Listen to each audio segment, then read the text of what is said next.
28ರ ಚುನಾವಣೆ ಬರ್ತದೆ. 28ರ ಚುನಾವಣೆಯಲ್ಲಿ ನಾವು 2000 ಹಿಂದೆ 23ರಲ್ಲಿ ನಾವು 136 ಸೀಟನ್ನು ಪಡ್ಕೊಂಡಿದ್ವಿ. 28ರಲ್ಲಿ ನಾವು ಕನಿಷ್ಠ ಪಕ್ಷ 150 ಸೀಟನ್ನು ಪಡ್ಕೊಳ್ಬೇಕು. ತದನಂತರ ವಿಜಯಪುರ ಜಿಲ್ಲೆಯಲ್ಲಿ 8ಕ್ಕೆ 6 ಜನ ಶಾಸಕರಿದ್ದೀವಿ. ನಗರದ ಶಾಸಕರನ್ನು ಒಬ್ಬ ಅಲ್ಪಸಂಖ್ಯಾತರ ಶಾಸಕರನ್ನ ಮಾಡಲಿಕ್ಕೆ ಬೇಕು ಅನ್ನೋ ಮಾತನ್ನು ತಿಳಿಸೋದ್ರ ಜೊತೆಗೆ ದೇವರಪುರಿಗೆಯಲ್ಲಿ ತಿಳಿಸೋ ನಮ್ಮ ಶಾಸಕರಿಲ್ಲ. ಕರ್ನಾಟಕದಿಂದ ಅಲ್ಲಿ ನಮ್ಮ ಶಾಸಕರಿದ್ದಂಥವ್ರು ಬೇರೆ ಪಕ್ಷಕ್ಕೆ ಹೋಗಿದ್ರೆ ನಮ್ಮಲ್ಲಿ ದೇವರಪುರಿಗೆಲ್ಲಿ ಹೊಡೆತ ಬಿದ್ದಿದೆ. ದೇವರಪುರಿಗೂ ಕೂಡ ಆ ಕ್ಷೇತ್ರಗೆಲ್ಲ ಉಳಿದ ಕ್ಷೇತ್ರದಾಗೆಲ್ಲ MLAs ಇದ್ದಾರೆ, ಅವ್ರು ತಮ್ಮ ಕಾಳಜಿ ತಗೋತಾರೆ. ಆದರೆ ಈ 2 ಮತಕ್ಷೇತ್ರಕ್ಕೆ ನಾವು ಹೆಚ್ಚಿನ ಒತ್ತನ್ನು ಕೊಟ್ಟು ದೇವರಪುರಿಗೆ ಮತ್ತು ನಗರ ಎರಡನ್ನೂ ಕೂಡ ಗೆಲ್ಲಬೇಕು. 2029 ಪಾರ್ಲಿಮೆಂಟ್ ಸೀಟ್ ಅದನ್ನು ಕೂಡ ನಾವು ಗೆಲ್ಲುವ ಮುಖಾಂತರ ಇವತ್ತು ರಾಜ್ಯದಲ್ಲಿ 20 ಸೀಟ್ ತಂದು ಕೊಡೋ ಮೂಲಕ ರಾಹುಲ್ ಗಾಂಧಿ ಅವ್ರನ್ನ ಈ ದೇಶದ ಪ್ರಧಾನಮಂತ್ರಿ ಮಾಡುವಂಥ ಸಂಕಲ್ಪದಿಂದ ಇವತ್ತು ನಾವು ಮುನ್ನಡಿಬೇಕಾಗಿದೆ ಅನ್ನೋ ಮಾತನ್ನು ಸಂದರ್ಭದಲ್ಲಿ ಹೇಳಿ ಇವತ್ತು ಇನ್ನೊಂದು ವಿಚಾರಗಳನ್ನು ಹೇಳಿದೆ. SIR ಬಗ್ಗೆ ಭಾಳ ಎಚ್ಚರಿಕೆಯಿಂದ ಇರಬೇಕು. ಅದ್ರಾಗ ವಿಶೇಷವಾಗಿ ನಗರದಲ್ಲಿ, ಯಾಕಂದ್ರೆ ಸಲ ನಗರದಲ್ಲಿ ನನಗನ್ಸ್ಮಟ್ಟಿಗೆ ನಮ್ಮ ಹಮೀದ್ ಮುಷ್ರಿಫ್ ಅವರು ಇಲ್ಲ, ಅವ್ರದ್ದು ಕಾಜಿಗೆ ಹೋಗಿದ್ದಾರೆ. ಇಲ್ಲಿ 16,000 ವೋಟುಗಳನ್ನ ಬೇರೆ ಬೇರೆ ಕಡೆ ತಂದು ಹಾಕ್ಸುವಂಥ ಕೆಲಸ ಆಗಿದೆ. ಭಾಳಷ್ಟು ಮ್ಯಾನಿಪುಲೇಷನ್. ಈ BJP ಅವರು ಏನಿದಾರಲ್ಲ ಇದ್ರಾಗ ಎಕ್ಸ್ಪರ್ಟ್ ಅವ್ರು ಚುನಾವಣೆದ್ರಾಗ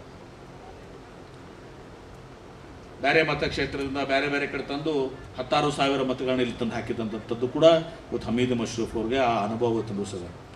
ಹೀಗಾಗಿ ನಾವು ಭಾಳ ಜಾಗರೂಕತೆಯಿಂದ ಈ SIR ಏನಿದೆಯಲ್ಲ, ಈ SIRನಲ್ಲಿ ಏನು ಮಾಡ್ತಾರೆ, ನಾವು ಬೇರೆ ಬೇರೆ ಕಡೆ ನೋಡಿದ್ದೀವಿ. ಕಲ್ಕತ್ತಾದಲ್ಲಿ ಅಲ್ಲಿ ಕಾಂಗ್ರೆಸ್ ಪಕ್ಷದ ವೋಟರ್ಸ್ ಇದ್ದಾರೆ, ಬಡವರು, ವಿಶೇಷವಾಗಿ ಅಲ್ಪಸಂಖ್ಯಾತರು, ದಲಿತರು, ಹಿಂದುಳಿದ ವರ್ಗದವರು, ಸ್ಲಮ್ಗಳಿಗೆ ಅಂತಲ್ಲಿ ಇವತ್ತು ಸಹ ಇವರು ಟಾರ್ಗೆಟ್ ಮಾಡಿ ನಮ್ಮ ವೋಟ್ಗಳನ್ನ ಕಟ್ ಮಾಡ್ತಾರೆ.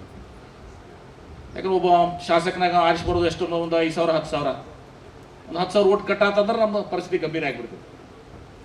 ಅಪಲ್ ತುಂಬ ಜಾಗ ಕರ್ನ ಅದನ್ನು ಹೆಚ್ಚಿಗೆ ನೀವು ಎಲ್ಲ ಕುಡಿದು ಮಾಡಬೇಕು, ನಾವು ಇದು ಮಾಡ್ತೀವಿ.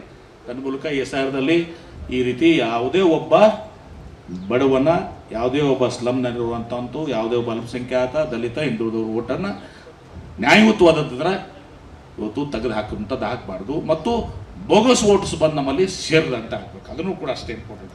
2 ಕೆಲಸಗಳನ್ನ ಮಾಡೋ ಕೆಲಸದಲ್ಲಿ ನಾವು ಮಾಡೋಣ ಅನ್ನೋ ಮಾತನ್ನು ಹೇಳಿ ಇವತ್ತು ತಾವು ಭಾಳಷ್ಟು ಪ್ರೀತಿ ವಿಶ್ವಾಸದಿಂದ ಇವತ್ತು ಏನು ಪೆಂಡಲ್ ಹಾಕ್ತಾರಂತ ನನಗೆ ಗೊತ್ತಿರಲಿಲ್ಲ. ಒಬ್ಬರೇ ಭೇಟಿ ಕೊಡ್ತೀನಿ, ಒಳಗೆ ಕುತ್ಕೊಂಡು ಮಾತಾಡೋದು ನಾನು ಮಾಡಿದ್ನಿ. ಆದರೆ ಮಲ್ಲಿಕಾರ್ಜುನ್ ಲೋಣಿಯವರು ಅವರೆಲ್ಲ ನೀವೆಲ್ಲ ಕಾಂಗ್ರೆಸ್ ಪಕ್ಷದೆಲ್ಲರೂ ಕುಡ್ಕೊಂಡು ಇವತ್ತು ಶಾಮೀನ ಹಾಕಿ ನನಗೂ ಮತ್ತು ಯತೀಂದ್ರ ಸಿದ್ದರಾಮಯ್ಯನವರು ಇವತ್ತು ನಾವು ನೆನೆಸ್ಬೇಕಾಗ್ತದೆ. ಸಿದ್ದರಾಮಯ್ಯನವರು 8 ವರ್ಷಗಳ ಕಾಲ ಸುದೀರ್ಘವಾಗಿ ಮುಖ್ಯಮಂತ್ರಿಯಾಗಿ ಈ ರಾಜ್ಯಕ್ಕೆ ಬಡವರ ಪರವಾಗಿ, ರೈತರ ಪರವಾಗಿ ಕಾರ್ಯ ಮಾಡಿದಂಥವ್ರು, ಅನ್ನ ಕೊಟ್ಟಂಥವ್ರು, ಅನ್ನರಮಯ್ಯ ಅಂತ. ಇವತ್ತು ನಾ ಈ ಸಂದರ್ಭದಲ್ಲಿ ನನಗೆ 13ರಿಂದ 18 ನನಗೆ ಸಚಿವನಾಗಿ ಮಾಡಿದ್ರು ಶ್ರೀಮತಿ ಸೋನಿಯಾ ಗಾಂಧಿಯವರು, ರಾಹುಲ್ ಗಾಂಧಿಯವರು, ನಮ್ಮ ವಿರೋಧ ಪಕ್ಷದ ಲೋಕಸಭೆ ನಾಯಕರು, ನಮ್ಮ ಭವಿಷ್ಯದ ಪ್ರಧಾನಮಂತ್ರಿಗಳು ರಾಹುಲ್ ಗಾಂಧಿಯವರು, AICC ಅಧ್ಯಕ್ಷರಾದಂಥ ಮಲ್ಲಿಕಾರ್ಜುನ್ ಖರ್ಗೆ ಅವರು, ಶ್ರೀ AICCಯ ಪ್ರಧಾನ ಕಾರ್ಯದರ್ಶಿಗಳಂಥ ಶ್ರೀ KC ವೇಣುಗೋಪಾಲ್ ಅವರು, ಅದೇ ರೀತಿ ಇನ್ನೊಬ್ಬರು AICC ಪ್ರಧಾನ ಕಾರ್ಯದರ್ಶಿಗಳು ನಮ್ಮ ರಾಜ್ಯದ ಉಸ್ತುವಾರಿಯಾದಂಥ ಸುರ್ಜೇವಾಲ ಅವರು, ನಮ್ಮ ನಾಯಕರಾದಂಥ